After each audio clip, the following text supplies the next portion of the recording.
Hello दोस्तों, हर हर महादेव। उम्मीद करता हूँ आप सब ठीक होंगे।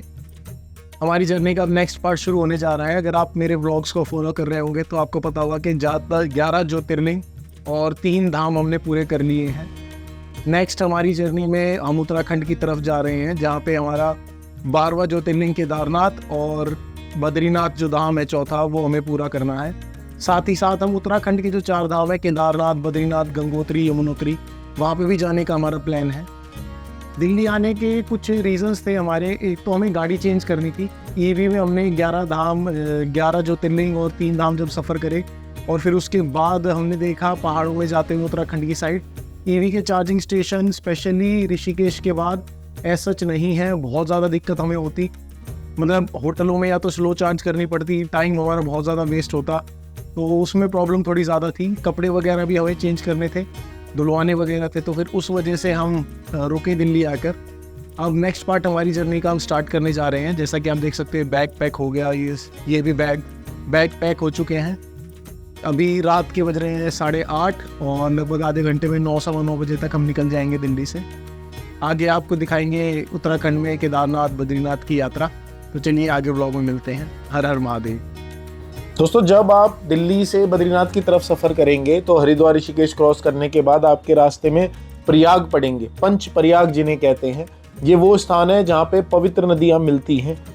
पंच प्रयाग के बारे में अगर मैं आपको थोड़ा समझाऊं तो उत्तराखंड की पवित्र नदियाँ जो अलकनंदा, भगीरथी, मंदाकिनी, पिंडर, नंदाकिनी और विष्णु गंगा या धौली गंगा जिसे कहते हैं, बद्रीनाथ से अलकनंदा नदी निकलती है और आगे बढ़ती जाती है और बाकी की नदियां एक एक करके इस अलकनंदा नदी में मिल जाती है। और जिस स्थल पर ये नदियां अलकनंदा से मिलती हैं उन्हें प्रयाग कहते हैं। अभी बज रहे हैं सुबह के 4:30 और हम पहुंच गए देवप्रयाग। यहाँ पे संगम घाट पे पहुंचे हैं, जहाँ पे आपका भगीरथी और अलकनंदा का संगम होता है। ये देखिए, टोटल ये 5 प्रयाग है, इसलिए इनको पंच प्रयाग कहते हैं। आपका देव प्रयाग, रुद्र प्रयाग, कर्ण प्रयाग, विष्णु प्रयाग और नंद प्रयाग। एंड सबसे पहले आपके सफर में पड़ेगा देव प्रयाग, जो ऊपर से अगर नदी आ रही है तो उनका आखिरी प्रयाग पड़ता है, जहां पे आपकी अलकनंदा और भगीरथी मिलके गंगा नदी बनाते हैं। अब यहाँ से अराउंड रह गया है आपका बद्रीनाथ 7-8 घंटे का रास्ता और 220-230 किलोमीटर है, पर पहाड़ी रास्ता है तो इस वजह से टाइम ट्रैवल करने में थोड़ा ज़्यादा लगेगा। अब आगे बढ़ेंगे यहाँ से। यहाँ पे थोड़ी देर बैठ के थोड़ा आराम करके फिर आगे बढ़ेंगे। हर हर महादेव, जय गंगा। हमारे इस सफर में जैसा कि आप वीडियो में देख सकते हैं, सबसे पहले पड़ा था देव प्रयाग। इन सभी प्रयागों की बहुत मान्यता है और इन्हें बहुत ही पवित्र स्थान माना जाता है। यहाँ पे भी लोग स्नान करने के लिए आते हैं। तो दोस्तों, हमने क्रॉस कर लिया है श्रीनगर। अभी कुछ खाने के लिए रुके थे, ब्रेकफास्ट के लिए। ये मैगी खाई है, वेजिटेबल वगैरह डाल के बढ़िया। और ये इसे तो आप जानते हो नितिन, ये हमारे साथ मोहित, अभी एक और कैंडिडेट जुड़ चुका है इस ट्रिप में, केदारनाथ बद्रीनाथ के ट्रिप में। अभी ब्रेकफास्ट वगैरह कर रहे हैं अराउंड 4-5 घंटे में, और 5 घंटे में हम पहुँच जाएंगे बद्रीनाथ। फिर आपको वहाँ के दर्शन कराते हैं। दोस्तों, अभी हम पहुँच गए हैं धारी देवी के मंदिर। ये देखिए, ये एंट्री है यहाँ से। जय माँ धारी।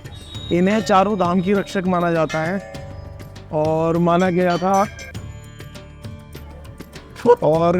जाता है कि जो उत्तराखंड में जो बाढ़ आई थी, प्रलय आई थी जो, उस टाइम पे इनकी मूर्ति को अपनी जगह से हिला दिया गया था थोड़ा। फिर बाद में इनकी मूर्ति दोबारा से सेम उसी जगह पे स्थापित करी गई थी, पानी के बीच में पिलर्स वगैरह पे मंदिर बना के। ये देखिए, ये है धारी देवी का मंदिर। बाकी चलिए आपको आगे अंदर से दिखाएंगे। जय मां धारी। दोस्तों, मान्यता है कि जल विद्युत परियोजना के लिए अलकनंदा नदी पर एक बांध बनाया जा रहा था, जहां श्रीनगर से लगभग 14 किलोमीटर दूर यह धारी देवी मंदिर है। ये डूब क्षेत्र में आ रहा था, तो परियोजना कंपनी ने धारी देवी मंदिर से प्रतिमा को अपलिफ्ट करने की ठानी। गढ़वाल के लोग थे, उन्होंने इसका बहुत ज़्यादा विरोध करा था और इसको विनाशकारी भी बताया, लेकिन कंपनी के अधिकारियों ने उनकी एक ना सुनी और धारी देवी की प्रतिमा को 16 जून 2013 को अपलिफ्ट किया गया।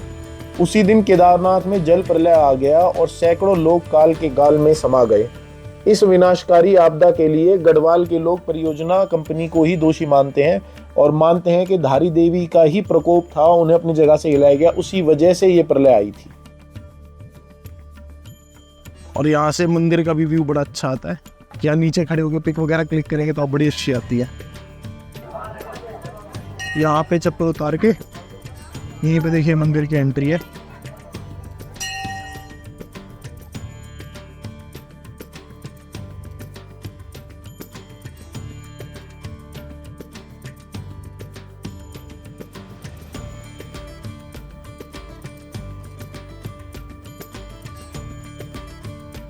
बड़ा ही सुंदर, बहुत अच्छी जगह पे ये मंदिर बना हुआ है। और जैसा कि आपको शायद पता हो, जो 4 धाम है उनकी रक्षक धारी देवी को कहा जाता है। आपने जो वीडियो ऊपर से दिखाई होगी, मैंने उसमें ध्यान दिया होगा, जो इनके ऊपर छत्र लगा हुआ है वो भी आपका कवर्ड नहीं है, प्रॉपर जाली लगा रखी है। और यहाँ पे अभी दिखाऊंगा मैं आपको, घंटियाँ बंधी हुई है बहुत सारी। मनोकामना जिनकी पूरी होती है वो बोल के जाते हैं, और मनोकामना पूरी होने पर यहाँ पे घंटी बांधी जाती है। जितनी भी आप वेट की बोलेंगे, 1 किलो, 2, आधा किलो, जो भी आप बोलते हैं, ये देखिए ये बांधी घंटी।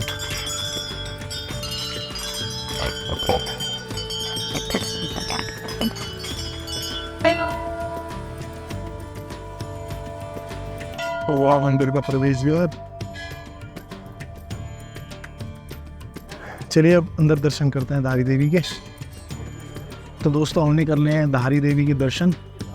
अब यहाँ से 4 धाम की यात्रा पे निकलेंगे आगे, बद्रीनाथ, केदारनाथ, गंगोत्री, यमुनोत्री।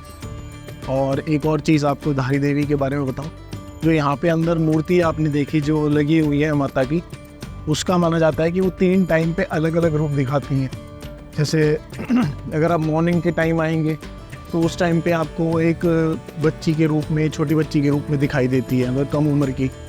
फिर आप दोपहर के टाइम पे आएंगे, मिडल ऑफ द डे, उस टाइम पे वो आपको एक एडल्ट औरत की तरह, या जैसे आपकी वही 25-30 साल की, 35 साल की एज के आसपास की। और अगर शाम को आते हैं तो आपको उनका जो रूप दिखाई देगा वो एक बुज़ुर्ग महिला का रूप दिखाई देगा। तो ये चीज़ मानी जाती है कि 3 समय पे इनका 3 अलग अलग रूप दिखाई देते हैं। शाम को मैंने देखा हुआ था और मैंने ये चीज़ अपने एक्सपीरियंस में तो मैंने नोटिस करी है। अभी मॉर्निंग में आए तो मॉर्निंग में बच्ची का स्वरूप उनका लग रहा था, पहले शाम के टाइम आए थे तो फिर उनका बुजुर्ग महिला की तरह लग रही थी। वो चमत्कार है देवी का। अभी यहाँ पे चप्पल जूते लीजिए, अब आगे निकलते हैं। जय माता दी।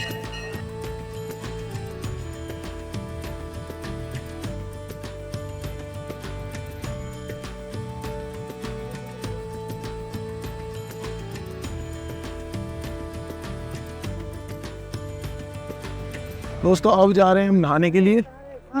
गरम गरम पानी आता है यहाँ पे सोते का, उसमें नहाएंगे, फिर उसके बाद मंदिर में दर्शन करेंगे।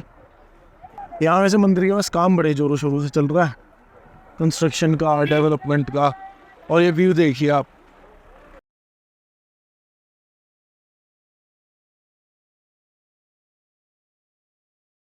बहुत बहुत अच्छी जगह है। और मंदिर में दर्शन करेंगे। दोस्तों, जैसा आप देख सकते हैं, स्नान करके कपड़े वगैरह हमने चेंज कर लिए हैं। वो पीछे नितिन ने कर लिए, वो नहा रहा है पीछे मोहित। और यहाँ पे नहाने के लिए नीलकंठी तप्त कुंड है और नीचे नारद कुंड आता है। और यहीं से आपका सीढ़ियों का, इन्हें यहाँ से ऊपर, उन सीढ़ियों से आप ऊपर जाकर मंदिर जा सकते। एक महिलाओं के लिए भी अलग से कुंड है यहाँ पे। गर्म पानी था बहुत, बट नहाने में बहुत अच्छा लगा, सारी थकान जैसे उतर गई हो। अब ऊपर जाके बद्रीनाथ जी के दर्शन करके आएंगे, फिर उसके बाद चलिए आपसे बात करते हैं। तो चलिए दोस्तों, आपको बद्रीनाथ से जुड़ी कुछ कहानियों के बारे में बताते हैं। सबसे पहले हमारे कुछ प्राचीन ग्रंथों में बताते हैं कि मंदिर शुरू में एक बौद्ध मठ था और आदि गुरु शंकराचार्य ने जब 8वीं शताब्दी के आसपास इस जगह का दौरा किया तो इसे एक हिंदू मंदिर में बदल दिया। मंदिर की जो वास्तुकला है और जो उज्जवल रंग है वो सामने से देखने पर एक बौद्ध मठ की तरह आपको लगेंगे। तो उस वजह से इन दावों को, ये जो दावे हैं उनमें थोड़ी सच्चाई भी हो सकती है। नेक्स्ट कथा के अनुसार भगवान विष्णु यहाँ पर एक बार कठोर तपस्या कर रहे थे। जब गहन ध्यान के दौरान भगवान खराब मौसम से अनजान थे, तब उनकी पत्नी देवी लक्ष्मी ने बद्री के पेड़ का आकार ग्रहण कर लिया और कठोर मौसम से उन्हें बचाने के लिए अपनी शाखाओं से ढक लिया। भगवान विष्णु ने उनकी भक्ति देखकर बहुत ज्यादा प्रसन्न हुए और इसीलिए बद्रीनाथ के रूप में विष्णु का जो ये मंदिर है, यहाँ पे उनको ध्यान पूर्वक मुद्रा में बैठे हुए चित्रित किया गया है। बद्रीनाथ धाम से जुड़ी तीसरी कथा के अनुसार नर और नारायण धर्म के दो पुत्र थे जो अपने आश्रम की स्थापना की कामना करते थे और विशाल हिमालय पर्वतों के बीच अपने धार्मिक आधार का विस्तार करना चाहते थे। नर और नारायण वास्तव में दो आधुनिक हिमालय पर्वत श्रृंखलाओं के पौराणिक नाम हैं। कहा जाता है कि जब वे अपने आश्रम के लिए एक उपरोक्त जगह की तलाश कर रहे थे, उन्होंने पंच बद्री की अन्य 4 स्थलों पर ध्यान दिया, अर्थात वृद्धा बद्री, ध्यान बद्री, योग बद्री और भविष्य बद्री। अंत में अलकनंदा नदी के पीछे गर्म और ठंडा वसंत मिला और इसे बद्री विशाल का नाम दिया गया। इसी तरह बद्रीनाथ धाम अस्तित्व में आया। दोस्तों, बद्रीनाथ के हो गए हैं दर्शन। अब ये खड़ी गाड़ी हमारी गंदी हो चुकी है काफ़ी। वैसे तो हम निकल चुके हैं यहाँ से केदारनाथ के लिए। रास्ते में प्लान है कहीं पे रुद्रप्रयाग या आपका जोशीमठ पे रुकने का प्लान कर देख रहे हैं, कहीं पे हो जाए तो। बाकी यहाँ पे तो रूम्स अवेलेबल नहीं है, कह रहे हैं जोशीमठ में ही अवेलेबल हो सकते हैं। काफ़ी ज़्यादा भीड़ आई, हम बन के निकल रहे थे जब बद्रीनाथ से काफ़ी ज़्यादा भीड़ थी लोगों की। तो लेट्स होप आगे रूम मिल जाए, आज रात को रेस्ट कर पाए, फिर कल सुबह केदारनाथ की तरफ निकलेंगे। कल चढ़ाई करेंगे, फिर कल रात वहीं पे रुकेंगे केदारनाथ पे, परसों फिर आगे गंगोत्री यमुनोत्री की तरफ निकलेंगे।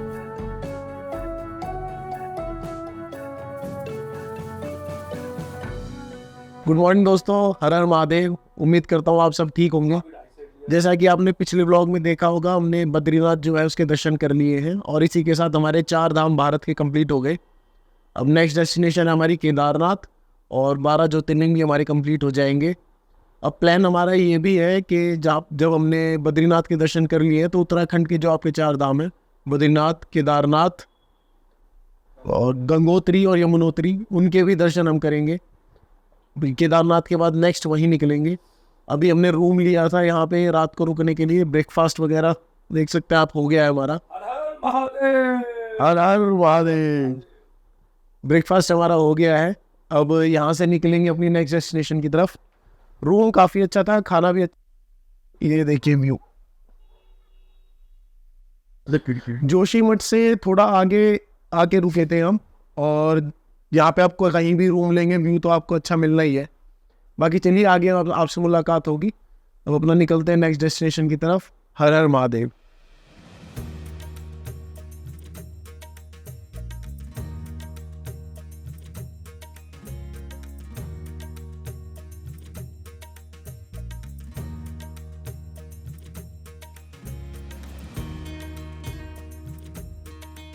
दोस्तों, हमें गौरीकुंड से थोड़ा पहले अराउंड 2-2.5 किलोमीटर और यहाँ पे लगी है गाड़ियों की लाइन, जाम बहुत बुरा। और हमारे वाली वो खड़ी ब्लैक फॉर्च्यूनर। अब शाम के बजे हैं 6:30। अब हमें पता लगा कि गौरीकुंड में जाकर भी हमें आगे चढ़ाई नहीं करने देंगे, क्योंकि वहाँ पे क्या सीन है कि आप व्यू देखिए आप पहले, क्या प्यारा व्यू है। गौरीकुंड में क्या सीन है कि वहाँ पर दरवाज़ा बंद हो जाता है केदारनाथ के ऊपर ट्रैक करने का, जो सुबह खुलता है अगले दिन। तो अभी प्लान ये है कि हम गाड़ी लेके वहाँ पे पहुँचेंगे गौरीकुंड, वहाँ पे कहीं पे रूम देखेंगे, गाड़ी खड़ी करके सुबह फिर ट्रैक करेंगे, वापस आके रेस्ट करेंगे, फिर अपना आगे यात्रा कंटिन्यू करेंगे। आप व्यू देखिए पहले तो।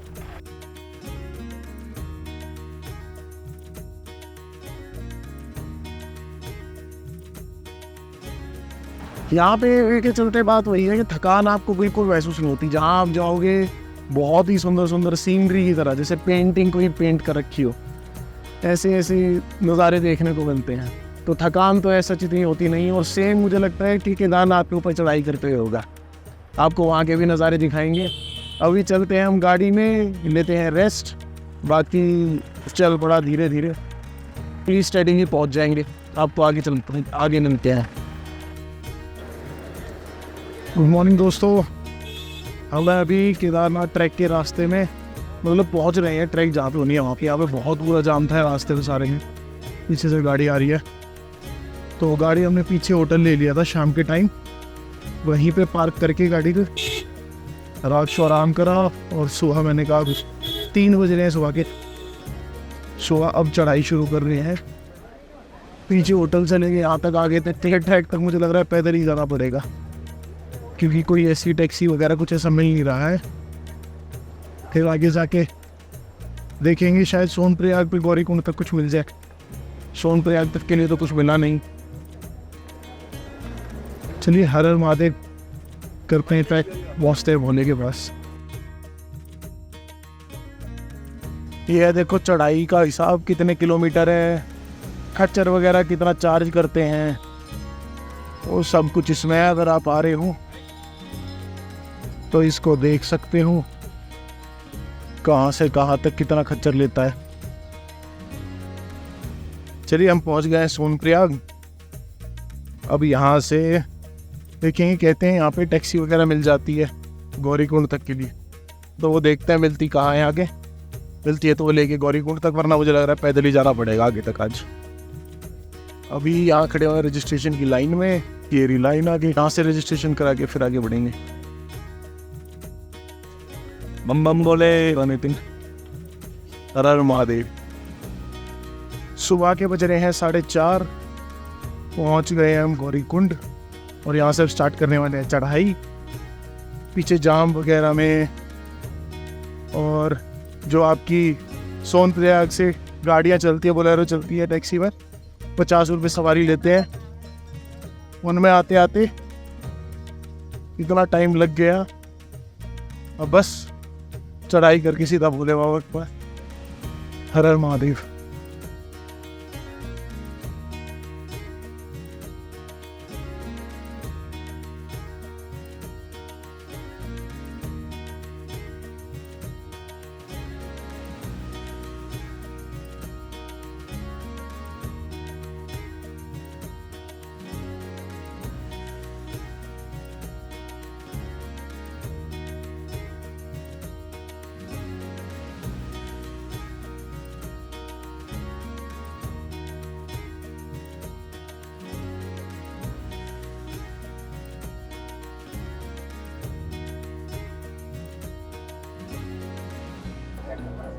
दोस्तों पहुंच गए हैं हम बेस कैंप। अब यहाँ से 1.5-2 किलोमीटर के आसपास और आगे जाना है। देखिए आपको दिखाता हूँ, यहाँ इस तरफ जाना है हमें बाबा के दर्शन के लिए।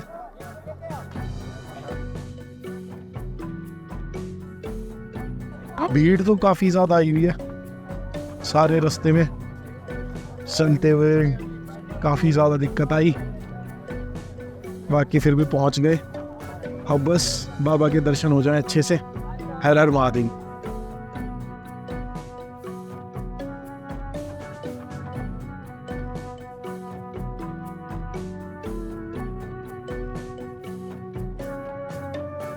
पहुंच गए हम केदारनाथ धाम पे, बाबा के दर्शन के लिए बस जा रहे हैं आके। देखिए हर हर महादेव।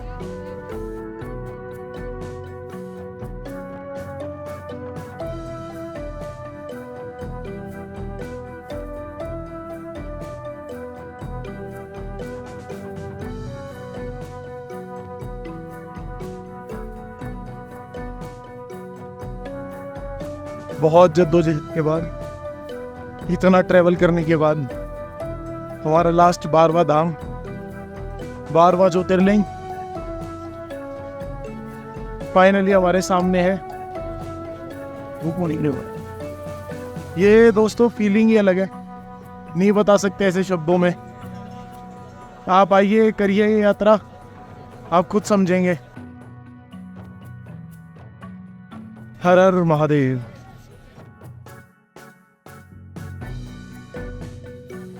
सोचा नहीं था कि इतने भाग्यशाली रहूंगा कि ट्रिप पूरी हो पाएगी, बट फाइनली अब बस बाबा के दर्शन और हो जाए अच्छे से। हर हर महादेव। दोस्तों केदारनाथ मंदिर के विषय में प्रचलित कथा के अनुसार पांडवों की भक्ति से प्रसन्न होकर भगवान शिव ने उन्हें हत्या के पाप से मुक्त कर दिया था। मान्यता है कि महाभारत के युद्ध में विजयी होने पर पांडव अपने भाइयों की हत्या से मुक्ति के लिए भगवान शिव का आशीर्वाद पाना चाहते थे, परंतु भगवान उनके कर्म से खुश नहीं थे, इसलिए वे केदारनाथ चले गए। पांडव भी उनके दर्शन के लिए केदारनाथ पहुंच गए। पांडवों के वहां पहुंचने के बाद भगवान शिव ने एक भैंसे का रूप धारण कर लिया, जिसके बाद वे अन्य पशुओं के बीच चले गए। कहते हैं कि भीम ने विशालकाय शरीर धारण कर 2 पहाड़ों पर अपने पैर फैला लिए, जिसके बाद उन पहाड़ों के नीचे से अन्य पशु तो निकल गए, पर भगवान शिव जिन्होंने एक भैंसे का रूप धारण करा था वो वहीं पे खड़े हो गए और वहां से नहीं निकले। यह देखकर भीम पूरी शक्ति से उस भैंसे की ओर झपटा, लेकिन भगवान शिव भैंसे के रूप में जो थे वो जमीन के अंदर समाने लगे। तभी उनकी पीठ का जो पिछला हिस्सा था वो भीम ने पकड़ लिया। पांडवों की इच्छा शक्ति से प्रसन्न होकर भगवान शिव ने उनको फाइनली दर्शन दिए और उन्हें पाप से मुक्त होने का आशीर्वाद दिया। धार्मिक मान्यता है कि उसी समय से केदारनाथ में भैंसे की पीठ को शिव का रूप मानकर पूजा जाता है। दोस्तों, जैसा कि आपको बताया था कि हम पहुंच चुके हैं केदारनाथ, और अभी हमने यहाँ पे रूम ले लिया था जहाँ पे हमने आराम किया थोड़ा, क्योंकि आराम इसलिए कर हमने सोचा था यहाँ पे आकर दर्शन कर कर और वापस चले जाएंगे। बट प्रॉब्लम क्या है, ये देख,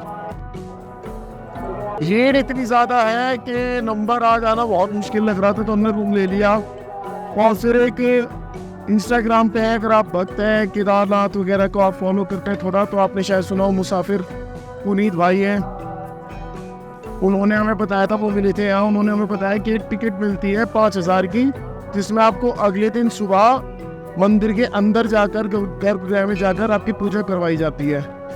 साक्षात शिवलिंग के दर्शन होते हैं, आप पूजा कर सकते हैं, जलाभिषेक वगैरह कर सकते हैं। तो उस वजह से उसी टिकट की लाइन में भी लगे हुए हैं हम, इंतज़ार करते हुए। टोकन नंबर मिला है उसमें 77, तो अब देखते हैं उसमें कितनी देर में नंबर आता है, कब तक मिलती है। बाकी आप बाबा के दर्शन कीजिए। और देखिए पीछे दिखाता हूँ मैं आपको वो चट्टान शिला है जो यहाँ पर, जो जब यहाँ पे प्रलय आई थी, ये है दोस्तों वो भीमशिला, जो आपदा के टाइम पे मंदिर के पीछे आके रुक गई थी। कहते हैं इसने ही मंदिर की रक्षा करी थी। ये मंदिर का पीछे से नजारा।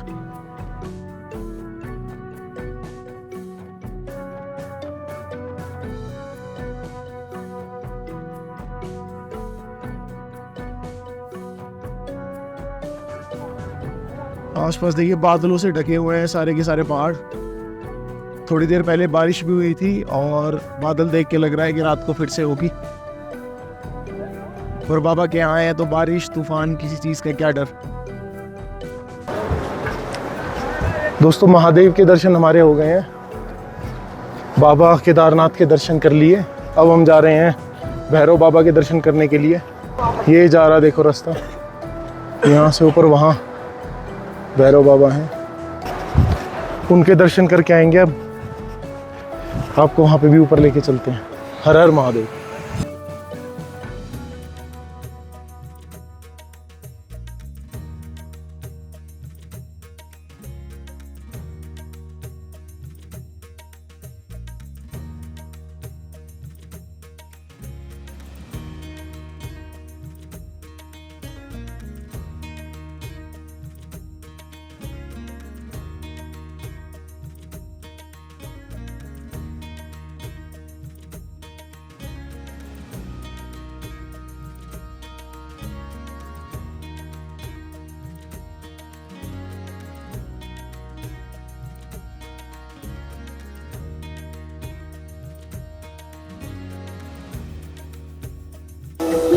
ये देखिए माहौल यहाँ पे।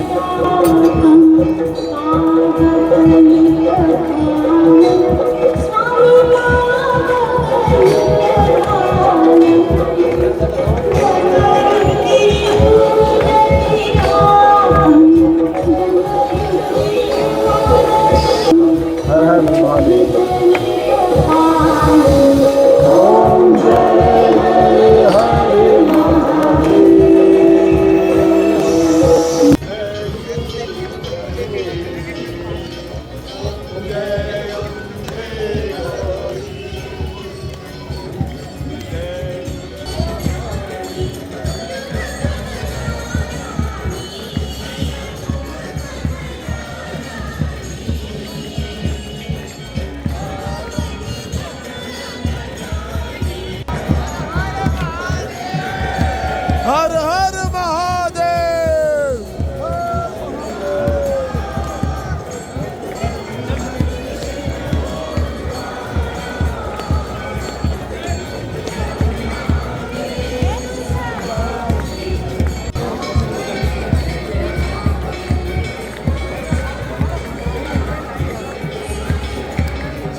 महादेव के हो गए हैं दर्शन और अब हम निकलेंगे अपने सफ़र में आगे। गंगोत्री यमुनोत्री हमारा रह गया है। महादेव के दर्शन करके, केदारनाथ के दर्शन करके हमारे 12 ज्योतिर्लिंग जैसा आपको पता है पूरे हो गए हैं। अब हमारे पास 2 धाम बचे हैं उत्तराखंड के 4 धाम में से। इनके भी हम दर्शन करके अब घर की तरफ निकलेंगे बाद में। चलिए, आपको ये ब्लॉग कैसा लगा ज़रूर बताइएगा। ये देखिए महादेव पीछे, आपको दिखा देते हैं। शाम को भीड़ बहुत थी पर फिर भी दर्शन हमें अच्छे से हुए। बहुत मज़ा आया, बहुत अच्छा लगा। अलग ही एक एनवायरनमेंट, एक अलग ही फील है यहाँ पे। आरती भी हमें सुनने का मौका मिला शाम के टाइम। आपको कैसा लगा ब्लॉग ज़रूर बताइएगा। चैनल को लाइक कीजिएगा, सब्सक्राइब कीजिएगा। आपको ये पूरी सीरीज़ कैसे लगी वो भी ज़रूर बताइएगा। चलिए, फिर मिलते हैं आगे आपसे। हर हर महादेव, जय शिव शंभू।